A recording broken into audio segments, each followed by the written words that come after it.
شروع اللہ کا نام لے کر جو بڑا مہربان نہایت رحم والا ہے۔ کاف ہا یا عین صاد، یہ تمہارے پروردگار کی مہربانی کا بیان ہے جو اس نے اپنے بندے زکریا پر کی تھی جب انہوں نے اپنے پروردگار کو دبی آواز سے پکارا اور کہا کہ اے میرے پروردگار، میری ہڈیاں بڑھاپے کے سبب کمزور ہو گئی ہیں اور سر سفید بالوں کی وجہ سے چمکنے لگا ہے، اور اے میرے پروردگار، میں تجھ سے مانگ کر کبھی محروم نہیں رہا، اور میں اپنے بعد اپنے بھائی بندوں سے ڈرتا ہوں، اور میری بیوی بانجھ ہے، پھر بھی مجھے اپنے پاس سے ایک وارث عطا فرما جو میری اور اولاد یعقوب کی میراث کا مالک ہو، اور اے میرے پروردگار، اس کو خوش اخلاق بنائیو۔ فرمایا اے زکریا، ہم تم کو ایک لڑکے کی بشارت دیتے ہیں جس کا نام یحییٰ ہوگا، اس سے پہلے ہم نے اس نام کا کوئی شخص پیدا نہیں کیا۔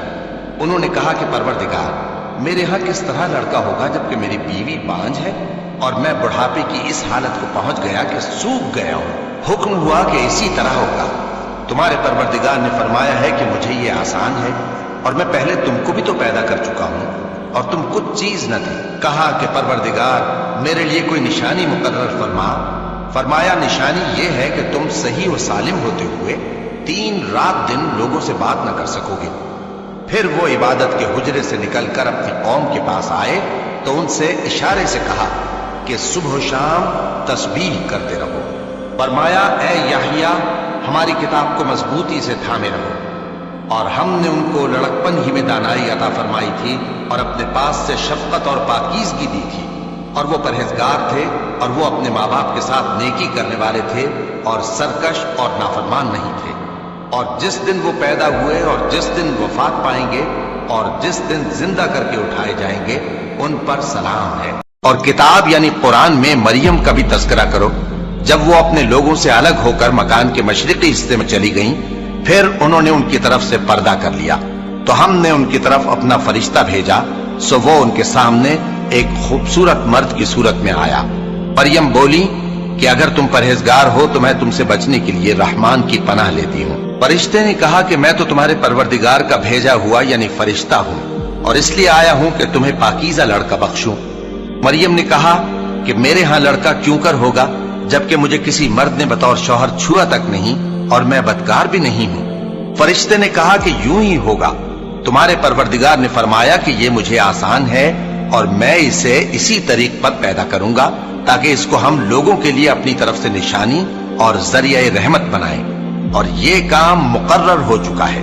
چنانچہ وہ اس بچے کے ساتھ حاملہ ہو گئیں اور اسے لے کر ایک دور جگہ چلی گئیں۔ پھر درد ذہ ان کو کھجور کے تنے کی طرف لے آیا، کہنے لگی کہ کاش میں اس سے پہلے مر چکتی اور بھولی بسری ہو گئی ہوتی۔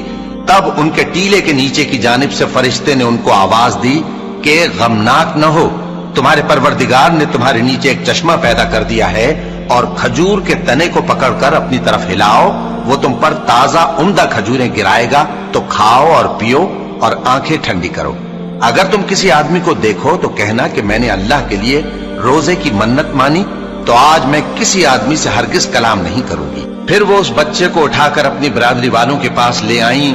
وہ کہنے لگے کہ مریم، یہ تو نے برا کام کیا۔ اے ہارون کی بہن، نہ تو تیرا باپ ہی برا آدمی تھا اور نہ تیری ماں ہی بدکار تھی۔ تو مریم نے اس بچے کی طرف اشارہ کیا۔ وہ بولے کہ ہم اس سے کہ گود کا بچہ ہے کیسے بات کریں؟ بچے نے کہا کہ میں اللہ کا بندہ ہوں، اس نے مجھے کتاب دی ہے اور نبی بنایا ہے، اور میں جہاں ہوں اور جس حال میں ہوں اس نے مجھے صاحب برکت بنایا ہے، اور جب تک زندہ ہوں مجھ کو نماز اور زکوٰۃ کا ارشاد فرمایا ہے، اور مجھے اپنی ماں کے ساتھ نیک سلوک کرنے والا بنایا ہے اور سرکش و بدبخت نہیں بنایا، اور جس دن میں پیدا ہوا اور جس دن مروں گا اور جس دن زندہ کر کے اٹھایا جاؤں گا مجھ پر سلام ہے۔